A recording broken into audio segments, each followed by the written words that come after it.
నమస్తే welcome to Suman TV. మాజీ CM KCR 22 land cruiser కార్లు ఎందుకు కొన్నారు? మూడోసారి గెలుపు పక్కాని భావించారా? మరోసారి సీఎం అవ్వడానికి కేసీఆర్ సిద్ధమయ్యారా? గెలిచాక కొత్త కాన్వాయ్ ఏర్పాటు చేయాలనుకున్నారా? కేసీఆర్ ఖరీదైన 22 కార్లను ముందుగానే కొనేసి విజయవాడలో దాచినట్లు సీఎం రేవంత్ రెడ్డి వెల్లడించడం హాట్ టాపిక్ గా మారింది. కేసీఆర్ కార్ల వెనుక కథ ఏంటన్నది పొలిటికల్ సర్కిల్లో ఇప్పుడు చర్చనీయాంశమైంది. తెలంగాణ వచ్చాక 2 సార్లు విజయం సాధించిన కేసీఆర్ మూడోసారి అంచనా తప్పారు. కాంగ్రెస్ చేతిలో ఘోర పరాజయాన్ని మూటగట్టుకున్నారు. బీఆర్ఎస్ అతి విశ్వాసం రేవంత్ చరిష్మా కలిసి వచ్చి తెలంగాణలో మొదటిసారి కాంగ్రెస్ జెండా ఎగురవేసింది. రేవంత్ రెడ్డి సీఎం సీటు దక్కించుకున్నారు. అయితే కేసీఆర్ తన ఓటమిని అసలు ఊహించలేదని తెలుస్తుంది. ఉద్యమ నాయకుడిగా తెలంగాణ తెచ్చిన నేతగా తననే ప్రజలు గెలిపిస్తారని భావించారు.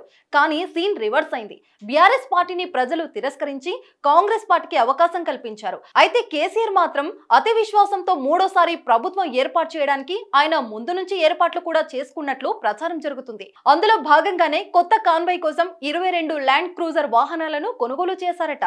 కేసీఆర్ కొనుగోలు చేసిన కార్లు ఒక్కొక్కటి సుమారు 3 కోట్లు ఉంటుంది. అంటే 22 ల్యాండ్ క్రూజర్ కార్లకు సుమారు 80 కోట్లు ఖర్చయ్యే అవకాశం ఉంది. బుల్లెట్ ప్రూఫ్ చేయిస్తే ఇంకా ఖర్చు పెరిగిపోతుంది.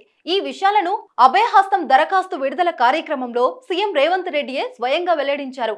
ఓ అధికారి ద్వారా ఈ విషయం తనకు 10 రోజుల తర్వాత తెలిసిందన్నారు. అయితే రేవంత్ వ్యాఖ్యలపై అటు కేసీఆర్, కేటీఆర్ గాని బీఆర్ఎస్ నాయకులు ఎవరు ఇంతవరకు స్పందించకపోవడం చర్చనీయాంశమైంది. రేవంత్ రెడ్డి సీఎం అయ్యాక కొన్ని కీలక నిర్ణయాలు తీసుకున్నారు. అందులో ఒకటి కాన్వాయ్ అంశం. తనకు కొత్త కాన్వాయ్ అవసరం లేదని అధికారులతో రేవంత్ చెప్పారు. ప్రస్తుత రాష్ట్ర ఆర్థిక పరిస్థితుల దృష్ట్యా పాత బండ్లని అడ్జస్ట్ చేయమని సూచించారు. ఈ పరిణామాల మధ్య కేసీఆర్ కొత్త కార్లను కొనేసి విజయవాడలో దాచరన్న అంశం సంచలనం రేపుతుంది.